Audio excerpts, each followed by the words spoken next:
them apart. They don't want to be pulled. Sometimes you're better off letting them fight for a while and then pulling them apart. And I gave that analogy to Putin yesterday. I said, President, maybe you're going to have to keep fighting and suffering a lot because both sides are suffering before you pull them apart, before they're able to be pulled apart. But it's a pretty known analogy. You have two kids, they fight. Sometimes you let them fight for a little while. You see it in hockey. You see it in sports. The referees let them go for a couple of seconds, let them go for a little while before you pull them apart. And maybe, and I said it, and maybe that's a negative because we're saying go, but a lot of bad blood. There's some bad blood between the two. I have to deal with it, and the Chancellor has to deal with it. It's incredible. The level of, there's a great hatred between those two men, but between the warring parties. Great hatred. What make you say and believe, apparently, that there's no immediate peace?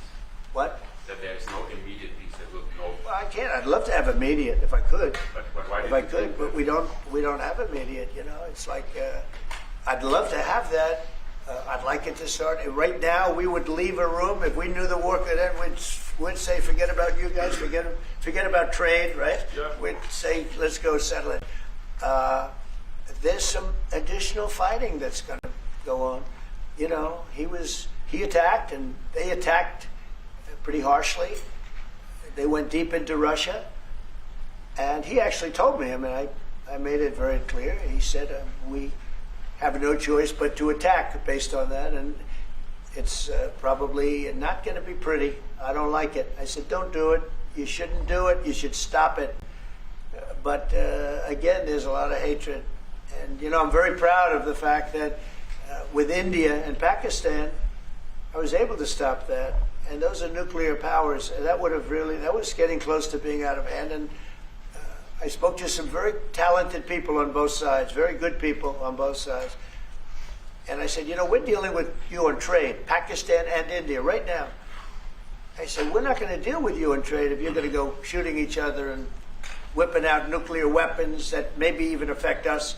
Because, you know, that nuclear dust blows across oceans very quickly. It affects us. And I said, if you're going to do that, we're not going to do any trade deals. And you know what? I got that war stopped. Now, I hope we don't go back and we find out that they signed it, but I don't think they will. They were both good. They were well represented. I want to congratulate both countries because, as you know, the leader of India, who's a great guy, was here a few weeks ago. We had some great talks. We're doing a trade deal. And Pakistan, likewise. They have very, very strong leadership. Some people won't like when I say that, but, you know, it is what it is. And they stopped that war. Now, am I going to get credit? I'm not going to get credit for anything. They don't give me credit for anything. But nobody else could have done it. I stopped it. I was very proud of that. I wish we could do the same thing with Ukraine and Russia. And at some point it'll happen. I believe that. And if it doesn't happen, or if I see somebody's out of line, if Russia's out of line, you'll be amazed how tough. Remember this. They like to say that I'm friends with Russia. I'm not friends with anybody. I'm friends with you. I'm not friends with that. I want the right thing to happen for our country, for everybody, for humanity. But I'm the one that stopped the pipeline. It's called Nord Stream 2. Until I came along, nobody ever heard, not one person in this room ever heard of Nord Stream 2. You probably did, yes, because it went to Germany. He's the only one that heard. This was a mistake. But I stopped him. I stopped it. Yeah, and you've said that openly. Yeah. It was a mistake because, and I used to go with Angela. I'd say, well, wait a minute. We're spending all this money to defend you against Russia, and then you're giving Russia billions of dollars a month. What kind of a deal is that? You know, which was. But you said it better than anybody else. I appreciate it. But I'm the one that stopped it. And that was the biggest economic development job, if you want to call it that, in the history, think of it, in the history of Russia. That was a massive, it's the biggest pipeline in the world. Going to go all over Europe, not only to Germany. You know, they're Germany, but then they were branching off all over to Europe. Nobody ever heard of it. Not one person of you heard of it. And I stopped it. It was dead. And then they say, I'm friends with Putin. I got along with him. He respected me, I respected him. It would have never happened. But I stopped Nord Stream 2. When Biden came in, almost the first week, he approved it. He let it be built. And then they say that I wasn't tough on Russia. Putin said to me, you're not tough on Russia. You stopped the biggest, most important job we've ever done. You stopped it. And Biden came in and he let it be built. And I'll tell you what, I will never forget the day. I had it totally stopped. They weren't building. They gave up on it. They weren't able to. And then Biden came in and he let him build. I couldn't believe it. Okay, one or two questions more, please. Any questions? Any question for the chancellor? Yes. Go ahead for the chancellor. That would be one. I like his answers much better. Well, would you continue to support Ukraine? Yeah, I'm with Ukraine. We just signed a big deal on rare earth with Ukraine, and we want to. I want to. You know what? I'm for stopping killing. Really, that's what I'm for. Again, a war that would have never started, should have never started. I want to see the killing stop. We spent $350 billion, much more than Europe, but Europe spent a lot also, and they spent way over $100 billion. Yeah. So you're talking about close to $500 billion went into that whole thing. And it's not even the money, and I know with you too, it's a lot of money, but it's the death that's being caused. We went to the Middle East. I went last week to the Middle East. We took in $5.1 trillion. That's many, many times. That's 30, 40 times, 50 times more than what we're talking about. It's think of that, $5.1 trillion of investment with one trip that lasted 4 days. So it's not the money. It's a little the money, but not the money, the big thing. The big thing is the death. The death of, and really the decimation. You've lost a whole culture. Ukraine had the most beautiful turrets. They call them turrets. Little towers, beautiful towers. The most beautiful in the world. They're all now laying on their side, blown to smithereens. It'll never happen again. They've taken away the culture of a country. They've taken away the heritage of a country. It's a terrible thing. But most importantly, again, is the death. 5,000 plus people a week, soldiers, are being killed. He doesn't want that, and I don't want that. And one more. Yeah, please. Mr. President, do you support the Graham bill on putting high tariffs? I have not looked at it, but they'll be guided by me. That's the way it's supposed to be. They're going to be guided by me. No, I haven't looked at it. It's a bill on sanctions, etc. I'm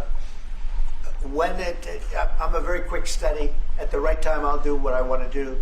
But it could very well be okay. I'll have to see. But they're waiting for me to decide on what to do, and I'll know maybe very soon.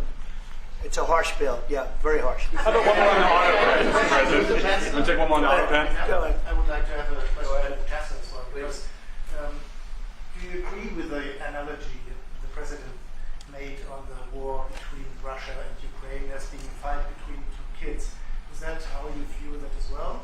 And what do you actually want the U.S. President to do in this? Well, I think we both agree on this war and how terrible this war is going on. And we are both looking for ways to stop it very soon. And I told the President before we came in that he is the key person in the world who can really do that now by putting pressure on Russia. And we will have this debate later on again, how we can proceed jointly between the Europeans and the Americans. And I think we are all we are having the duty to do something on that now to stop it after 3.5 years, which is really terrible. Look at the kids, the kids which were kidnapped from Ukraine to Russia. This is all terrible. And so we are talking about instruments, measures, what we can do, and my personal view is clear on that. We are on the side of Ukraine, and we are trying to get them stronger and stronger just to make Putin stop this war. And this is our approach. We get satellite pictures of the warfield, Yeah. and you don't even like to look at them, right? It's terrible. So It's really bodies, arms, heads, legs all over the place. You've never seen anything like it. It's so ridiculous. And this is only by Russian weapons against Ukraine.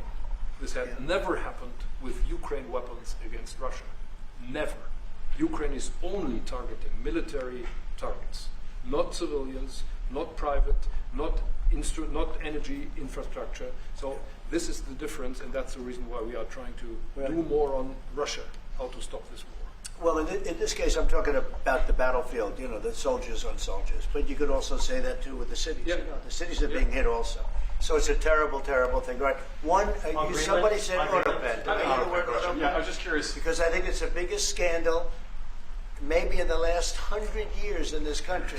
So when I hear that word, I think it has to be discussed because the fake news will try and, you know, hide it, and we can't do that. Well, that's But what go I'm ahead. asking. Have you uncovered any evidence that anything specific was signed without President Biden's knowledge or by other people in the administration acting illegally? Well, I don't think Biden would know whether or not he signed it. I I'm don't asking think if you've uncovered any of that so. information. No, but I've uncovered, you know, the human mind. I was in a debate with the human mind, and I didn't think he knew what the hell he was doing. So, you know, it's just one of those things, one of those problems. We can't ever allow that to happen to our country. The danger our country was in, and I know some of the people that worked with him, radical left, horrible people. And I could give you the name of some of the people that use the autopen because I'm here, and I ask questions about people that were here also. There are a lot of people that were here when that happened, and they're here right now, and they'll answer your question very accurately. But I know some of the people that use that autopen, and those are not the people that had the same ideology as Joe Biden. These were radical left lunatics that used that, and they didn't get elected. He didn't get elected either, actually. Thank you very much, everybody. Thank you, guys. Thank you, guys.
to our country by using the word ban. I'm being nice. Okay, The Democrats says it's a distraction. Please. You put out on Truth Social a post regarding your conversation with President Xi. Right. Can you talk about whether or not you feel that trade talks, trade relations are back on track after appearing to be a little bit off track last week? A little bit off track. It was only the complexity. It's pretty complex stuff. We had a very good conversation with President Xi a little while ago, just before your arrival. In fact, we just hung up, and they said, "You're here." I said, "That's pretty good." Two great leaders of the world in a very short period of time. We had a very good talk, and we've straightened out any complexity. And it's very complex stuff, and we straightened it out.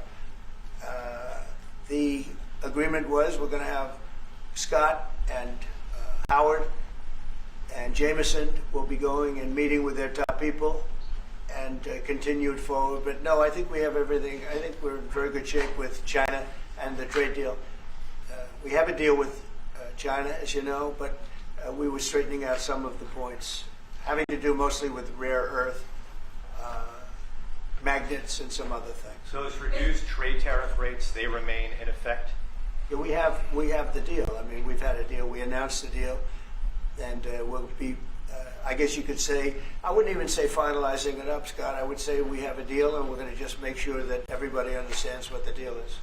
Okay. We had a really good conversation. By the way, he invited me to China, and I invited him here. We're both accepted. So I'll be going there with the First Lady at a certain point, and he'll be coming here hopefully with the First Lady of China. Mr. President, from Germany, Go ahead, please. did you talk about the Chinese students? Are you allowing them to come to, Oh yeah, to no, the US? Chinese students are coming. No problem. No problem. Okay, In Germany. It's our honor to have them, frankly. Look, we want to have foreign students, but we want them to be checked. You know, in the case of Harvard and Columbia and others, all we want to do is see their list. There's no problem with that. This is anybody outside of our country, international students, because when we see some of the people that we've been watching, we say, where do these people come from? How is that possible? No, we want to have foreign students come. We're very honored by it, but we want to see their list. Harvard didn't want to give us the list. They're going to be giving us the list now. I think they're starting to behave, actually, if you want to know the truth. Okay, Mr. President. Yeah, please. On Russia, are you willing to put more pressure on Putin to end the war by imposing new sanctions on Russia and also on China? Well, remember, I'm the one that ended Nord Stream 2, going to a place called Germany, come to think of it. I'm sorry I did that. I don't know. But I ended Nord Stream 2. Nobody else did. And then when Biden came in, he immediately approved it. That's the largest, essentially the largest pipeline in the world, going to Germany and other countries. And by the way, we have so much oil and gas, you will not be able to buy it all. I mean, you literally, we have so much, and I hope we're going to make that a part of our trade deal because we have more than anybody else. We have actually the most, by far in the world, probably double what anyone else has. So we'll work on that. I'm sure that's something we'll discuss today. Mr. President. Mr. President. What do you expect from Germany and what do you expect from the Chancellor?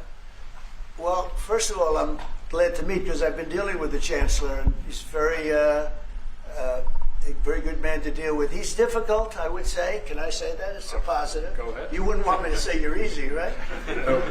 He's a very great representative of Germany. I think all we want is just going to have a good relationship. The rest will just sort of follow very easily. We'll have a good trade deal. I mean, I guess that will be mostly determined by the European Union, but you're a very big part of that, so you'll be involved. But we'll end up hopefully with a trade deal or we'll do something. You know, we'll do the tariffs. I mean, I'm okay with the tariffs, or we make a deal with the trade, and I guess that's what we're discussing now. Mr. President. Mr. President. Back there, please, go ahead. Mr. President? No, not you. Is Germany I've had doing enough on enough. defense, Mr. President? Is Germany doing enough on defense? What? Defense spending. Is Germany doing enough on The defense? Chancellor wants to. Is Germany doing enough? Chancellor wants to spend 3.5.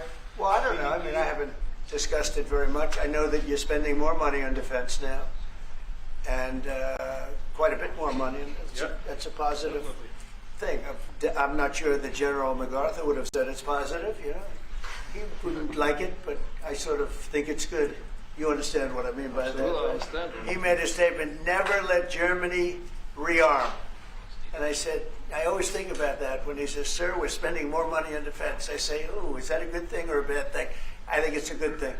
But, you know, at least to a certain point. There'll be a point when I'll say, please don't arm anymore, if you don't mind. We'll be watching him. Mr. President, Biden, Mr. President. Yeah, Biden, you said Biden? Your predecessor dismissed your autopen investigations and made all the decisions during the presidency. I'm curious your reaction to his dismissal. Well, look, the autopen, I think, is the big scandal outside of the rigged election of 2020. I think the biggest scandal of the last many years is the autopen. And who's using it? I happen to think I know, okay, because I'm here. And I'm not a big autopen person, fortunately. I'm glad. I'm very glad. It's an easy way out. But it's a very bad thing, very dangerous. You know, I sign important documents. Usually when they put documents in front of you, they're important. Even if you're signing ambassadorships, and I consider that important. I think it's inappropriate. You have somebody that's devoting 4 years of their life or more to being an ambassador. I think you really deserve, that person deserves to get a real signature, not an autopen signature. And I can tell autopen easily. I can look at it. Like two little pinholes from pulling the paper, right? You always see the pinholes. Yeah. It's real easy to tell about autopen. I think it's very disrespectful to people when they get an autopen signature. Outside, autopen to me are used when thousands of letters come in from young people all over the country and you want to get them back. And, you know, people use autopens for that, to send a little signature at the bottom of a letter where you have thousands of them. We get thousands of letters a week, and it's not possible to, you know, do. I'd like to do it myself, but you can't do it. To me, that's where autopens start and stop. But I'm sure that he didn't know many of the things. Look, he was never for open borders. He was never for transgender for everybody. He was never for men playing in women's sports. I mean, he changed. I mean, all of these things that changed so radically. I don't think he had any idea that what was, frankly, I said it during the debate and I say it now, he didn't have much of an idea what was going on. Mr. President, He shouldn't be, I mean, essentially whoever used the autopen was the president. And that is wrong, it's illegal, it's so bad, and it's so disrespectful to our country. Mr. President, Mr. President, will you lead your troops in Germany? And if I may ask a question to the Chancellor to answer in German for the German audience, how has your first encounter been? The answer is yes. We'll talk about that. But if they'd like to have them there, yeah, we have a lot of them, about 45,000. It's a lot of troops. It's a city when you think of it. That's good economic development. They're highly paid troops, and they spend a lot of money in Germany. But the relationship with Germany is very important. Yeah, we'll be doing that. No problem. May I say a few words in German? Yes, please. So, danke für die Frage. Wir sind hier im Weißen Haus und ich bedanke mich beim Präsidenten für den sehr freundlichen Empfang im Oval Office, in diesem weltweit bekannten Raum. Ich freue mich sehr, hier zu sein und wir bereiten eine Vertiefung unserer Zusammenarbeit vor. Ich freue mich sehr darüber. Mr. President, you've made Mr. President. Do you speak English because you speak such good English? Is it as good as your German, would you say? Now, do you it's feel not more my mother comfortable? tongue. No, it's not my mother tongue, but I try to understand almost everything and very to good. speak as good as I can. Very good. You know, Mr. President, you've made it's an achievement, actually. Mr. President, Mr. President, can I follow up on the criticism that I've autopen? seen Yeah, regard- Thank you, Mr. President. The criticism that I've seen, and I'm sure you've seen, regarding Elon Musk and your big, beautiful bill. What's your reaction to that? Do you think it in any way hurts passage in the Senate, which, of course, what is you're seeking? Well, look, you know, I've always liked Elon, and it's always very surprised. You saw the words he had for me, the words of, and he hasn't said anything about me that's bad. I'd rather have him criticize me than the bill, because the bill is incredible. It's the biggest cut in the history of our country. We've never cut. It's about 1.6 trillion in cuts. It's the biggest tax cut. You would say, people's taxes will go way down, but it's the biggest tax cut in history. It's we are doing things in that bill that are unbelievable. And when you look at what we're doing for small businesses, for people, for middle-income people, all of the things that we're doing, nobody's ever seen anything like it. And, Elon's upset because we took the EV mandate, and, which was a lot of money for electric vehicles. And, they're having a hard time, the electric vehicles. And they want us to pay billions of dollars in subsidy. And, Elon knew this from the beginning. He knew it for a long time ago. That's been in there. That's been, I would say, JD, that hasn't changed. That's been right from the beginning. Mr. Secretary, that hasn't changed at all, right from the beginning. But I know that disturbed him. He wanted, and rightfully, he recommended somebody from that he, I guess, knew very well. I'm sure he respected him, but to run NASA. And I didn't think it was appropriate. And he happened to be a Democrat, like totally Democrat. And I say, look, we won. We get certain privileges, and one of the privileges, we don't have to appoint a Democrat. NASA is very important. We have great people.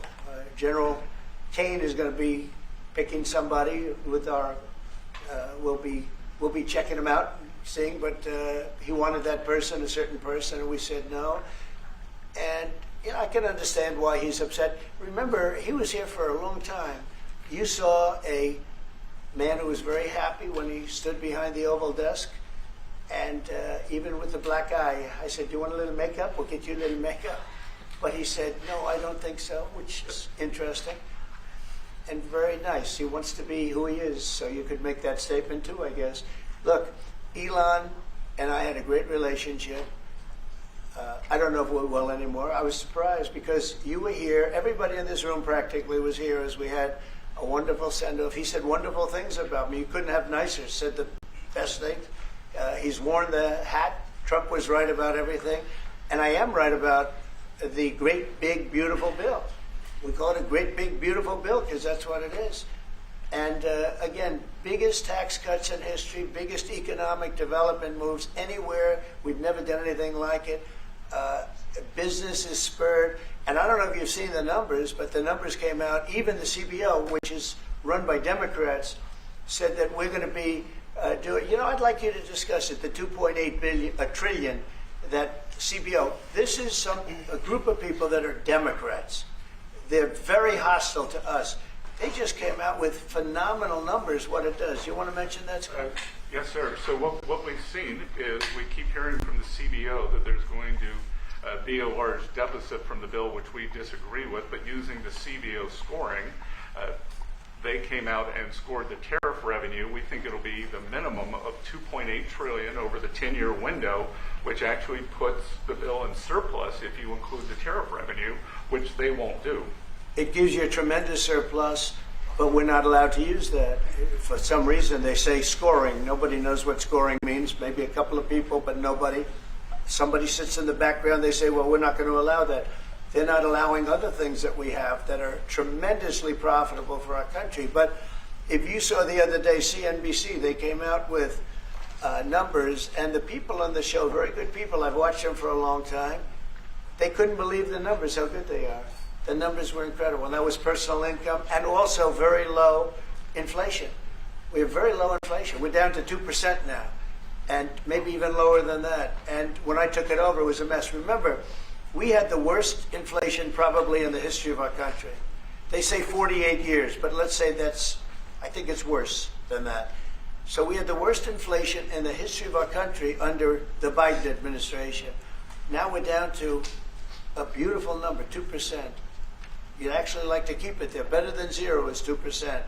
It's going down maybe to 1, and 1% is like perfect. That's perfect. You don't want to have zero for certain reasons that nobody is very interested to listen to. But we have almost perfect inflation. Grocery prices are down. Everything. Remember eggs? Eggs. We weren't going to buy another egg for the next 20 years. They were so expensive, right? Remember? You guys all hit me about eggs. Eggs have come down 400%. Everybody has eggs now. They're having eggs for breakfast again. But if you look at gasoline, very important. I think always the most important because it's the energy is the biggest factor. That's what happened. He screwed up our energy policy, and everything went up because energy went up.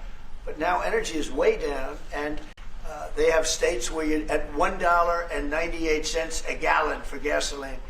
So the costs have come way down, and One of the things I ran on was that. I ran on the border. We have the best border in the history of our country, 99.99%. It was last week, 3 people came in, 2 of them for medical reasons. We let them in because one of them had a heart attack. I think it was a nice thing to do, and one of them had something else. So we've never had, I had very good numbers for 4 years, but we really topped it. And I want to thank Christie and Tom Holman. They've done a fantastic job. But nobody mentions that anymore. Remember, a few months ago, the border was a total disaster. People were coming in by the hundreds of thousands of people a day, a week, a month. I mean, we had a month, 2 million people came in 1 month. The border was being overrun, and a lot of bad people, criminals, murderers, drug dealers. We had some of the worst people in the world coming in from all over the world. It's totally closed. And you know what? People are coming into our country, but they're coming in legally. So we've done a great job. Elon knew that. Elon endorsed me very strongly. He actually went up and campaigned for me. I think I would have won. Susie would say I would have won Pennsylvania easily anyway, even if the governor ran, the real governor, not the governor from Minnesota, who's, I mean, he's a sick puppy, that guy. That poor guy, I feel sorry for him. But they made a bad choice with him. But if you pick Shapiro or anybody else, I spoke to him recently about his, his house being set on fire, which was terrible. But if they picked him, I would have won Pennsylvania. I won it by a lot. But I'm very disappointed because Elon knew the inner workings of this bill better than almost anybody sitting here, better than you people. He knew everything about it. He had no problem with it. All of a sudden he had a problem. And he only developed the problem when he found out that we're going to have to cut the EV mandate, because that's billions and billions of dollars. And it really is unfair. We want to have cars of all types. Electric, we want to have electric, but we want to have a gasoline, combustion. We want to have different. We want to have hybrids. We want to have we want to be able to sell everything. And when that was cut, and Congress wanted to cut it, it became a little bit different. And I can understand that. But he knew every aspect of this bill. He knew it better than almost anybody.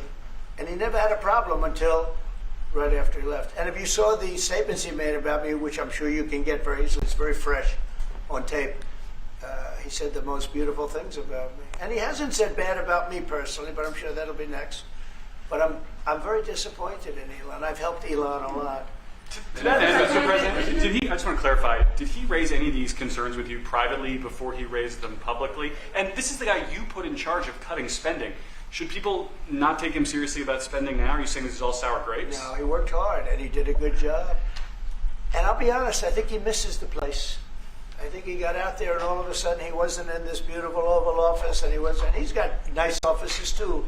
But there's something about this one. I was telling the Chancellor, this is where it is. People come in here, even from Germany. They come in and they walk into the Oval Office, and it's just a special place. It's, World War I, it started and it ended here, and World War II, and so many other things. Everything big comes right from this beautiful space. It's now much more beautiful than it was 6 months ago. A lot of good things are happening in this room. And I'll tell you, he's not the first. People leave my administration and they love us. And then at some point they miss it so badly. And some of them embrace it and some of them actually become hostile. I don't know what it is. It's sort of Trump derangement syndrome, I guess they call it. But we have it with others too. They leave and they wake up in the morning and the glamour's gone. The whole world is different and they become hostile. I don't know what it is. Someday you'll write a book about it. You'll let us know. Yeah. Mr. President, speaking of ending wars in this room, you were very critical of Vladimir Putin a couple of days ago. What kind of play is he playing from your perspective? What are his Well, look, he got hit. He's been doing hitting, so I understand it. But he got hit hard, and I don't think he's playing games. I think I've always said he wanted the whole thing. I thought he wanted the entire everything having to do with Ukraine. That's something that would have never happened if I were president. The election was rigged. I didn't get to be president, but I got to be president now. And I think it's a much more important presidency. Other than a couple of things like that, the war would have never would have never happened. The war with Ukraine, with Putin, would have never happened, ever, not even a chance. And it didn't happen for 4 years. And it wasn't thought of. I used to talk to him about Ukraine a lot. It was the apple of his eye, but he would have never done what he did. And I think mistakes were made by him, but I think mistakes were made by other people. The president should have never allowed that war. Biden should have never allowed that war to happen. If you had the right guy in here, that war would have never happened. Israel would have never happened with Hamas. That would have never happened. The attack on Israel would have never happened because Iran was broke. They had no money. They had no money to give to Hamas or Hezbollah or anybody else. And all of that would have never happened. Inflation wouldn't have happened. It was caused mostly by energy.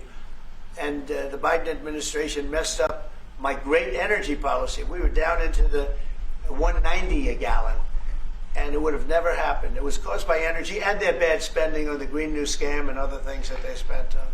But all of those things would have never happened. But maybe most importantly, the war, Chancellor, with Russia would never have happened with Ukraine. It was something that would have, I dealt with Putin a lot. There was no chance, zero. And a lot of people say, how do you know? For 4 years it didn't happen. There was never a chance of it happening. And he understood the consequences. Now, it's a shame. And when you see all of those people, they came out with a report today that millions of people have died, much more than people thought. And I've been saying that for a long time. The amount of death in that war is far greater than the news has been reporting, or than, frankly, that either side has been reporting. It's a very sad thing. And I can tell you, just speaking for the Chancellor, because we speak about it, he feels the same way. He wants to see it ended. Would you like to say something? Absolutely. And I'm here, Mr. President, to talk with you later on how we could contribute to that goal. And we all are looking for measures and for instruments to bring this terrible war to an end. And may I remind you that we are having June 6th tomorrow. This is D-Day anniversary, when the Americans once ended a war in Europe. And I think this is in your hand in specific, in ours. That was not a pleasant day for you? No, that was not a pleasant day. This was not a great in day. the long run, Mr. President, this was the liberation of my country from Nazi dictatorship. That's true. So, That's true. And we know what we owe you. But this is the reason why I'm saying that America is again in a very strong position to do something on this war and ending this war. So let's talk about what we can do jointly, and we are ready to do what we can. And you know that we gave support to Ukraine, and that we are looking for more pressure on Russia. The European Union did, and we should talk about that. We will talk about it. And, it's good timing. The numbers for our country are through the roof, the economic numbers, because of the election and because of tariffs and other things, a lot of things. But we've had some of the best numbers we've ever had. They were